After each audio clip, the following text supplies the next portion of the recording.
Welcome once again to another exciting edition of the Civ Battle Royale, Part 35, Kick 'em whilst they're down. My name is Dawkinzz, here for the audio narration, and let's get to it. Salutations and welcome to another sterling episode of the Civilization Battle Royale. This week you've got me, Laxaraxoriskal, streamer, cartographer, and token woman. Last time I narrated the CBR, 3 civs were bloodily eliminated. Let's see if the same thing happens again. Like last time, I will be narrating blind without having read through the slides first. If you're reading this on r/civ and you somehow don't know about r/civ Battle Royale by now, come join us. It's far more than a discussion board. It's a thriving community full of original content, contests, side games, and general friendliness. First up is our map with friendly additions like city names and the like by, well, yours truly. Credit to Cylon L for an amazing base to work with. Next up, we have a map with regards to what civilizations make up our endangered list, and what civs are the proverbial top dogs. Albino Ride Dinos gets credit for this one. Now for something we haven't really featured before, but really have ought to. Lord Barrick's info table run by Lord Barrick and Blue Socks. This table has a vast wealth of knowledge from unique abilities, military technologies, faith and religion, and my favorite slide, the bloodthirstiness tally. You can find all the information in the link below. Oh, and special thanks to Pat Kelly RH, who excruciatingly extracts all the info addict data from the game database files when summoned. Finally, here's who's on top of the power rankings for now, the Boars. Read the power rankings of all 47 remaining civilizations on the Civ Battle Royale subreddit. After all of these frivolities today, we dive right into the action, and unusually for this part of the world, it is indeed action, as Yakutia finally conquered Hiroshima. But the good fortune for the Snoryaks will be but fleeting. With 3 riflemen stationed outside the city and Yakutian reinforcements looking non-existent, it won't be long until Hiroshima is flying the flag of the rising sun again. Now we head to Europe, where the Buccaneers are making short work of Portugal's defenses. Lisbon has started to take damage, and Maria's last remaining fleet is stationed in the Mediterranean, far from the action. If the Buccaneers do capture Lisbon and bar a sudden peace treaty, it's looking incredibly likely, it will be the first cross-continental capital capture. That's big news. Also note Norway's rather impressive fleet watching the action. Isn't there something else you should be doing right now? The Inuit White Walkers claim their first casualty, and it's Sichango, the ex-Sioux city Canada just seized from the Blackfoot. Ohanupa will surely be the next to go, but unless the Inuit have open borders with the Blackfoot, and there's currently no evidence to suggest they do, it might be tricky for them to make any more progress. Maybe giving away Itzapicho wasn't as silly an idea as it seemed. Bad news for Tibet, as Sibir ready the war machine, and, where's the Siberian war machine? Anyone? Guys? It looks like Kumsha Khan is somewhat overstretching himself, as on the front there looks to be around 10 workers for every military unit. If Tibet weren't being ravaged by Vietnam, I'd fancy their chances at taking Tiananmen. And if Genghis were to come to their aid, that would shake things up. Mexico and Texas declare war, but sadly not on each other. Instead, they tag-team Lincoln's dwindling union. With Mexico miles away and Texas preoccupied by pirates, I don't think this will trouble Honest Abe too much. Instead, I'd be more worried about the solid line of Canadian artillery nearing Boston, and I'd be focusing on taking back Washington and reinforcing it with all those artillery units just hanging about around Cincinnati. The future isn't exactly rosy for the states, but they don't appear to be on the deathbed quite yet. Oh boy, here we go again. Teaming up with Finland, Kekkonen seems to be all about tag teaming today, being Kumcha's buddy against Tibet too. Carthage declare war on the Ayyubids for the umpteenth time. Their last war, the Bilbais Flipper, lasted centuries, but with Saladin's defense corps not even sporting muskets, Hannibal's rifles and cannons should tear through Egypt a little quicker this time. On the outskirts, Sparta's floating phalanx looks on threateningly. It would also be perfect time for Israel to strike. The Ayyubids are about the only nation they look more impressive than, and they could find themselves with a nifty canal city if they play their cards right. But this is Israel we're talking about. There's a reason they only have 4 cities. As predicted, Hiroshima is easily recaptured by Japan, and judging by the state of Yakutian's forces, I think it will be a long time before we set eyes on this area again. At the end of the last part, Sibir was in control of Kharkov, and it doesn't look like that's going to change anytime soon. Far from being the ever-flipping pendulum that is Morelia, current status Siberian Grey, Kharkov is firmly defended, and it appears the unlucky duo of Stalin and Leningrad will be next to fall. But as seen in the last shot of Sibir, the Siberian train of hurt is running out of steam. There's nothing behind the front forces, and after this attack, it might be time to call it a day and rebuild. At least Finland don't appear to be much of a threat. Where has their army gone exactly? Sechengo turns red again. Canada controls Hudson Bay, so any land attack from the Inuit can be countered by a naval retaliation. I was excited for this war, but now it seems like it could turn into a never-ending flip war for two rather useless snow cities. The only way I can see the situation changing is if the Ice Sheet Fleet is suddenly materialized, or for the Blackfoot to pick a side. It will be a while before their peace treaty with Canada ends, so it is time to fight ice with fire. Until then, I don't have high hopes for anything but a stalemate to occur. Morocco fought for Braga. Well, they took it undefended from a mystified Congo, and they're not letting it go that easily. With Portugal's navy destroyed by the buccaneers, Ahmad of Morocco rather easily sails right back into his Hispanic harbor. I'm sure that Portugal's land army will have something to say about that, but it's a symbolic gesture if nothing else. Don't count Morocco out yet. They have an embarked army on the way to Iberia, and Lisbon is already looking very weak. Also, Babylon's submarines appear to be officially named the SS Observer. What? I have no idea what Canada did to garner that many votes, but Ottawa will host the next World Congress. Take note r/CBR Model World Congress. Their core isn't looking too shabby. There's a lot of spare artillery hanging around, but if I were them, I'd piece out of the American War while they were ahead and focus on rebuilding for the possible Inuit threat. One of the best bets being contested on the CBR gambling thread is about the potential fate of Waipahu. Its fate seems no clearer here than it did on the onset of the war. It's been somewhat damaged by Mexican forces, but Hawaii has brought the bulk of their navy to play. If they best the Mexican navy, they could push for Merida. It's all to play for Bahaloa. England announces the Boers. Yeah, let's see how that goes for you. Speaking of the Boers, it's interesting to note that the majority of their army is concentrated to the west. Either they really trust Ethiopia or they're planning something. Mali might be frightened. Kruger's sporting landships now. Meanwhile, Carthage have started to engage the Ayyubids. North African wars have, in this universe, always been a slog, so I don't expect to see much progress for some time. Poor Mao. He's clung on for so long, and I predicted Genghis would make peace after taking Tabriz. But it looks like it's not meant to be. For once, there are muskets and pikes stationed outside Shanghai. You can't defend with luck and lunacy forever. This might be the last shot of living Mao. Do my eyes deceive me? A city in the Amazon basin flipping? It appears Argentina managed to capture Machu while we weren't looking, with the Incas now having taken it back. This is truly a momentous occasion. What's more, but for a total lack of melee units, you could see Argentina recapturing the city too. Sadly, Brazil are being their usual conservative selves and staying home in Fortaleza. But still, we may be seeing more of South America than ever before. I'm excited. Israel constructs its first unique improvement despite it being unlocked at economics. Oh, don't tell me you only just got economics, David. Anyway, the kibbutz can only be built on farms and gives a healthy bonus to its food output, as well as faith and culture. Shame that it appears to be Israel's only farm, really. Israel keeps on sleeping, despite a relatively unprotected Bethlehem and Devin to the southwest. Come on, David, shock us for once. The Sri Lankan-Afghanistan war is finally heating up again, and this seems familiar. Last time this happened, Mazar-i-Sharif flipped like crazy before settling in the original owner of Afghanistan's hands. This time Sri Lanka's fleet looks more menacing, no longer consisting of triremes upon triremes. However, Mirwais, Afghanistan, controls a veritable air force, which, if deployed, well, could make short work of the Sri Lankan offensive.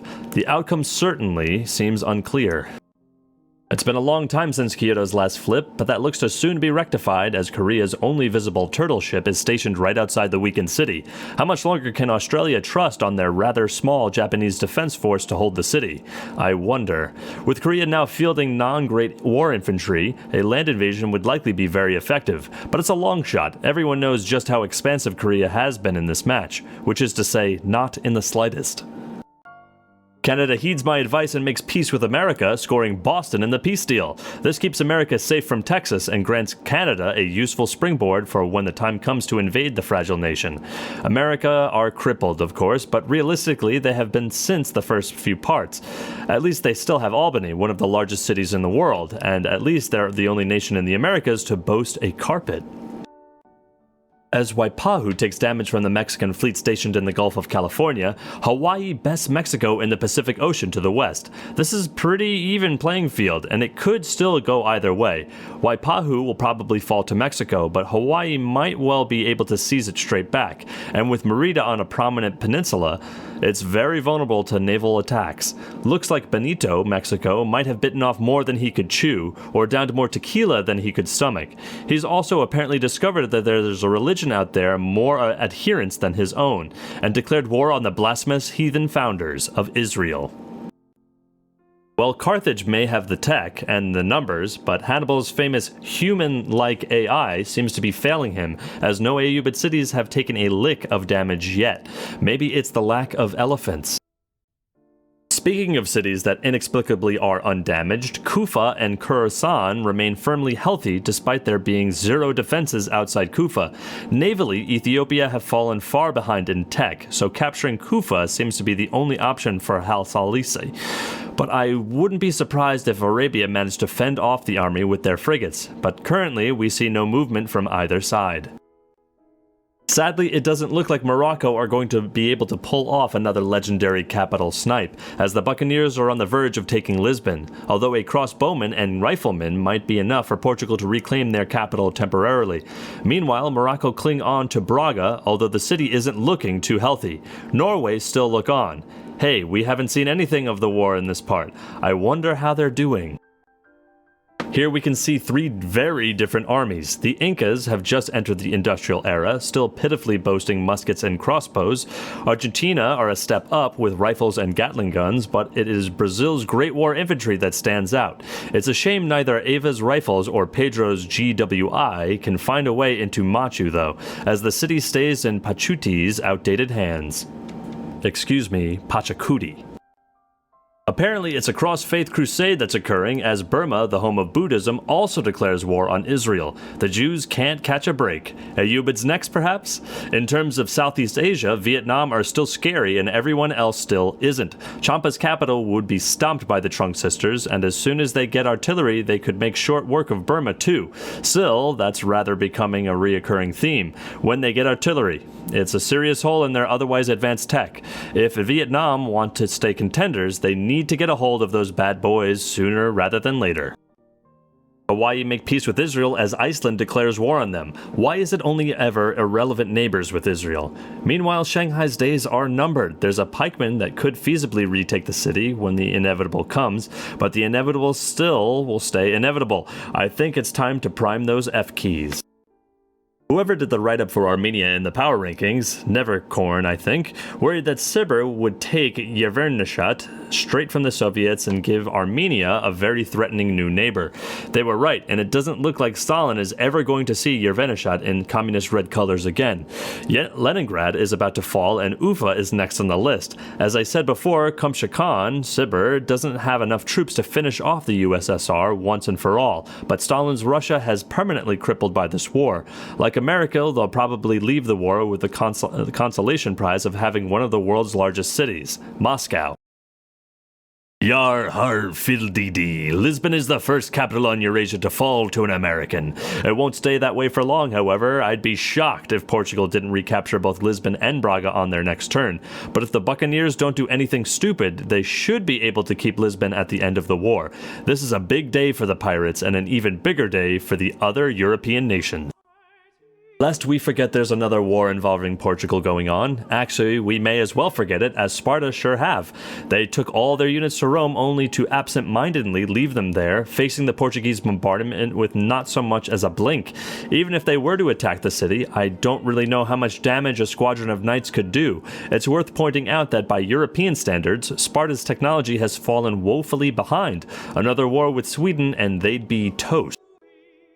The tide of the war is turning, and it looks like Waipahu will come out unscathed. With Mexico's navy evaporating, Hawaii are free to do as they please, surrounding the almost indefensible Merida as expected. Juarez of Mexico does have artillery, so there's a chance he could turn this war around somehow. But it's looking less and less likely as the peacekeepers of the Americas show Mexico what happens when you assume their blissed-out nature makes them an easy target. The US enters the modern era, which for context puts them a whole era ahead of the Incas. It's not particularly advanced for North America, although with a similar level of military tech to Canada, it's not to be sniffed at. In fact, if Canada were to be preoccupied with another war, say a heated up Inuit or Blackfoot relapse, Lincoln might manage to retake Boston and Washington. In the corner, Stalin throws a denouncement Lincoln's way, which in another world would likely be bigger news. Here, it's just another message of hate in a world of constant war. We're getting closer to a relevant Israel war. Hannibal of Carthage clearly reckons he can tear through the Ayyubids and clear out Israel easily, but the battlefields beg to differ as Carthage's rifles are still inexplicably yet to get a shot through at Cairo or Aswan. Surely it's only a matter of time. There we go. Israel find themselves at war with Armenia as the first war in the Middle East for centuries breaks out. It's fair to say the technology of both combatants is pretty lackluster, although Armenia does boast cannons. Still, this won't be a blitzkrieg. It's just nice to see Israel get some relevant airtime, to be honest. Perhaps Persia could join in for added excitement. Both Grads fall, with Stalingrad looking unrecapturable and Leningrad looking unholdable. Neither of those are words, are they? Stalin and Kumcha's armies are both running out, though, as I've said before, I don't think Sibra will be able to make much more progress than they already have done. Finally, a shot of Scandinavia, and things are as bloody as I expected, with Oslo on the verge of falling to Sweden's unique units. Norway's home army is still moderately strong, and it will take time for Sweden to clear them out. The rough terrain will certainly work in favor of the defenders too. But if Sweden can navigate their army through the Kattegat and into the North Sea, Trondheim and Tonsberg are doomed. It's a major plot twist in Bahaloha as the Hawaiian Navy sent to bother Merida is completely rebuffed while a Mexican caravel appears from nowhere right outside Waipahu. Suddenly Mexico seem very much to be on the front foot again, and after they're done with Waipahu, I spot a vast populous and undefended land to the east ripe for the taking. We all know the plots don't mean anything. We all know Agent M makes for way better original content than Intel, and yet you still have to be a little bit excited by the thought of Finland marching through Russia, eliminating the Soviet Union once and for all. I guess we'll have to wait and see. Well, there's worse things to be wrong about. Yakusha does manage to recapture Hiroshima fairly quickly. Again, it will fall back, but with Taigen Dakan, Yakusha, now sporting battleships, we might be seeing the city flipping more often here on in. As Burma settles some inactive conflicts, no city giveaways this time, Brazil and Argentina still bear down on Machu with a lot of Gatling guns and not very many melee units. How long has that great engineer been in Machu? I swear it was there in the last Colonna War too. Anyway, the war drags on and on and on. Gran Colombiar is basically undefended, although fat chance Brazil or the Incas are about to declare war. Their coastal cities would be gone in minutes judging by that buccaneer navy. Clearly the main focus of this screenshot though is the beautiful sight of a cargo ship utilizing the Nassau Canal. It's nice to see some AI competence, isn't it? With Sri Lanka's navy looking unweakened, it seems very likely that Mazar-e-Sharif is on the verge of falling. A severe lack of, you guessed it, melee units in Afghanistan might see the city stay Sri Lankan for some time. The big question then is, can they push any further? Well, most of the invading force is naval, so bar Susa, it will be difficult to march on any other Afghani cities.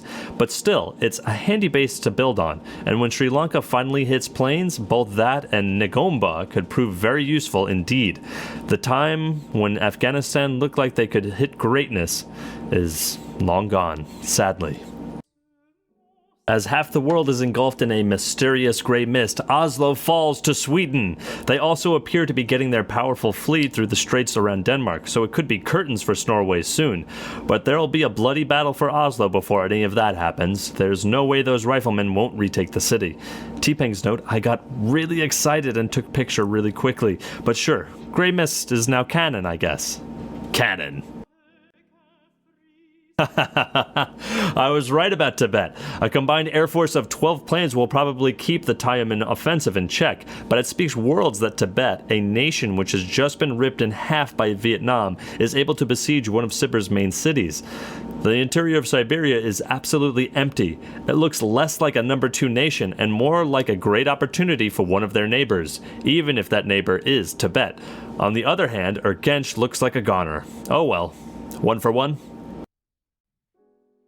Oslo is naturally immediately recaptured. Norway also declared war on the Union. Maybe that task force navy near Portugal could casually snipe a city. That would be something to see. The currently unannexed East Boer provinces hit the industrial era. I'm not kidding. As soon as Kruger wants these cities, they're his. In the meantime, Mansa Musa of Mali could maybe amuse himself with a holiday in Morocco. Kumasi is looking juicy, and over near Tombouctou, where Mansa Musa somehow managed to find a cannon, the Moroccan core looks absolutely undefended. But I'll be surprised if Mali ever declared war again. While it's in the shot, I want to talk about Mapang. You know, the city that Morocco gave away to Ethiopia a couple of episodes ago? Many here laughed. Morocco worked so hard for that city, and now they give it away to a distant nation in a peace treaty? Preposterous, I heard you cry. And you're wrong. It was genius. As long as Ahmed had that city, he risked the very real threat of war with the Boers, which since conquering Congo now bordered the colony.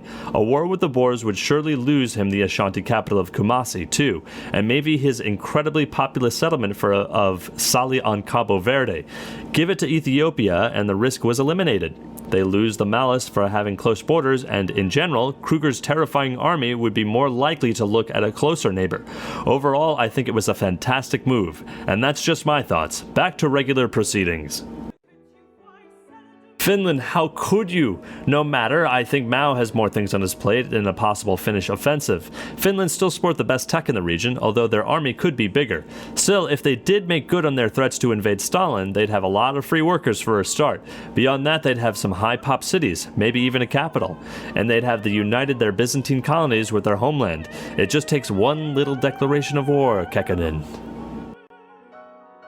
Well, it was fun while it lasted, but the tables have turned in Tibet, with Bamda now lightly threatened by Sibir, thanks in no small part to their air force. I'm not yet convinced they'll take Bamda, though, and you'd imagine by now Sibir would have 5 more cities under their belt. You know what to do, Genghis. The Waibahu War rages on, still as unpredictable as before. The caravel that was poised to seize the city is gone, but a regiment of rurales, Mexico's rifleman replacement, looms instead, eyeing up the battered city. Another Hawaiian fleet encircles Merida. It's close. Very close. In the war between pirates and cowboys, it looks like the pirates are winning, but only because Texas have recruited a load onto their side. Texas have held off the Buccaneers effortlessly, and if there's one city you would tip to start taking damage, it would be Puerto Cabello. Looks like the Bucs can only manage one more at a time. Admittedly, the conquest of Portugal is going fantastic, but they'll have to try harder to crack that Texas shell. Uhenupa, the city I said would fall about 50 slides ago, falls. The Inuit are also fielding regular old infantry, the first I've seen outside of Korea. It won't help them make headway into Canadian mainland, which is still defended by a crack team of frigates and artillery. Iceland has sent some token privateers to be taken out by Inuit submarines in the top right corner, and Arabia makes peace with the Champa, who were surely on their way over to wreak havoc right that moment. Hiroshima stays Yakushin as the mysterious T.D. Takatora, he's probably just embarrassed to admit he's called Todd, fails to stop Kanazawa being damaged by Snoryak bombers. Still, the Yaks are going to need a closer navy if they want any chance of taking out Japan's current capital. Until then, Cerny Bander's successor, Todd Takatora, is pretty safe in his position. Kyoto falls to a Gatling gun? Whatever, Korea waited for too long to retake Kyoto, and now Australia's defense corps have come out in droves. There's only so much submarines can do, which in this case is almost nothing. Sri Lanka, are you kidding me? You couldn't have waited like one more turn to make peace? Mazar-e-Sharif was yours. On screen you could see the Mughal Empire plotted against by Kekkonen's Finland rather futilely. I still think the Stalin idea was your best one so far, Uro. Mazar-e-Sharif is sure to flip soon, and Susa has started taking damage too, for what it's worth. That would also be a great opportunity for the Mughals to strike, with Balkh looking fairly obtainable. Hidden in the sidebar among irrelevant peace treaties, it transpires that Morocco and Portugal have made peace, with Morocco retaining Braga. I just removed the label saying Maria's Folly, too. Over in Europe, Sparta have finally started damaging Rome, years after the siege first commenced. Musketmen should make the job easier, though I'm still very concerned they haven't even got the tech for lancers, never mind riflemen. Norway's units are still busily being anywhere that isn't Norway, and France are also in this screenshot and haven't been mentioned yet, so yeah, France. Waipahu has fallen, and it's safe to say Hawaii looks absolutely broken. Mexico has valiantly defended their homeland while claiming the forward settle that was rightfully theirs. Their Gatling gun spam also looks more like artillery now, and I spy some rurales among them. Compare that to Texas. I don't want to get too excited, but I think the age of Mexico could be around the corner. Sachango and Uhanupa flip. Canada's open borders with the Blackfoot, and the Inuits' lack thereof, is really helping them in this war, although the Inuit tech level is not to be sniffed at. If the Inuit can get their destroyers into the Hudson Bay, they could really wreak some havoc, but at the moment, Canada holds strong. Who would have thought giving away Itzapicha would be Canada's saving grace, though? The war isn't over yet! Hawaii's second wave comes and rescues Waipahu, but with well-placed artillery on the Mexican shores and a rurales regiment ready and waiting, I think Hawaii's successes will be short-lived. If you'd been eagle-eyed last time we saw Tibet, or you're just keeping constant note of the minimap, you'd have noticed Urgench had fallen, and now 2 more cities are feeling the heat, with Bamda and Yingchi's current health reminding us that, in this era, who has planes makes all the difference. Sibir look to have somewhat more focused force around Tiamen now, although they still look some way off Bamda. Vietnam, meanwhile, are waiting outside Chamdo for, well, something, I guess. The thing about Sibir is every shot they seem to be running out of steam, and every time they take it just a little bit further. The so-called Pendulum of Morelia is now safely Siberian, and Ufa is their latest conquest, having held on to both Stalingrad and Leningrad. Tashkent, heavily weakened, would complete their southern conquest and permanently secure Morelia and Yershvantashat. Excuse me on that one, but it looks like Kumsha Khan is focusing on a far tastier prize as the bulk of his artillery knuckled down on Moscow. Why did I ever doubt you? As Canada entered the modern era, behind the US, and flip Sachango, Mexico retake Waipahu. That city was on 24 population before. I don't want to say this is the last time it will flip, but Hawaii certainly looks spent. The only question I'd be asking if I were Juarez of Mexico is, where next? And the only answer? Austin. For good this time. Preferably a two-way war against Texas with these guys. Canada, who as I mentioned before, have entered the modern era. They're looking pretty unshaken from their various wars with a strong core and a none too shabby army. I'd call them a top 10 nation. Lisbon is Portuguese again, but even the most ardent Portugal supporter would be hard-pressed to see them keeping it for any meaningful amount of time. Best case scenario, they keep it for long enough that the riflemen can duck out of the city and get ready to snipe it again.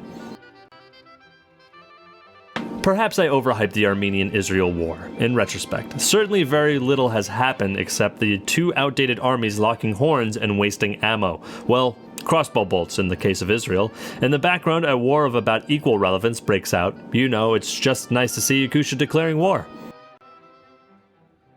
In the blink of an eye, Shanghai falls and is recaptured. Things are getting tense for the last few Mao supporters now. If they can just hold off until Genghis runs out of melee units. Yes, that'll do the job. One nation clearly as transfixed with the fate of Mao as we are is Vietnam, who have seemingly called off their offensive on Chamdo to watch the events unfold. Are they even still at war? I don't see any units taking damage. If I missed a peace treaty somewhere, I apologize. And South Asia is at war once again. Let's see if a city can actually flip this time. Akbar of the Mughals doesn't exactly have battleships, but his navy is far more advanced than Burma's Gallius's carpet.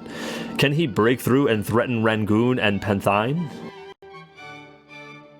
That rifleman didn't escape in time. Lisbon is now firmly under the control of the pirates. The chances of them making any more progress with 2 pikemen are non-existent. So what next? Marrakesh looks very unprotected. Morgan's buccaneers have always made pretty good choices as who to attack in the past, and in MK1 too. So it'll be interesting to see their next move from here.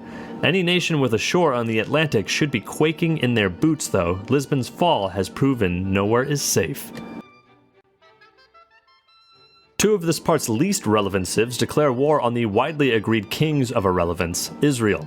Chances of this affecting the current stalemate with Armenia? 0. Armenia really have to bring their cannons forward if they want to make progress. Hebron could feasibly be captured.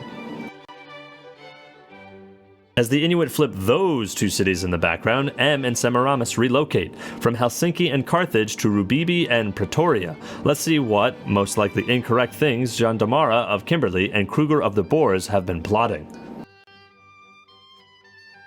In the next part. As that's it for today. No info addicts sadly, so we're left with the religion map. Australia and South America are well on their way to being indoctrinated by Buddhism and Catholicism respectively. Speaking of which, we saw nothing of Australia or Chile this part. Very little of the Boers either, and former enemies Kimberley and the Maori didn't get so much as a look in. We'll have to see how they're doing next week. Now for a bit of mini-map hunting. Inuit are in control of the flipping Arctic cities, Hawaii retain control of Waipahu, and Sibir capture Bomda. I wasn't expecting that. They also keep all of their Soviet conquests from this part. Shanghai clings on to life. That's all for today. Thanks to TPangolin for keep it going, and thanks to everyone who supports the game through original content, good conversation, or just reading it every week. You're all invaluable. Special shout out in particular to Lord Barrick, who we're all very glad to see return after his hiatus. Glad to have you back, mate. This has been Laxaraxariskel. See you in the comments for everything I missed. And this has been Dawkinzz giving you the audio narration. Hopefully you enjoyed it being in both of your ears next time. And this time, I should say. Until then, we'll see you next time.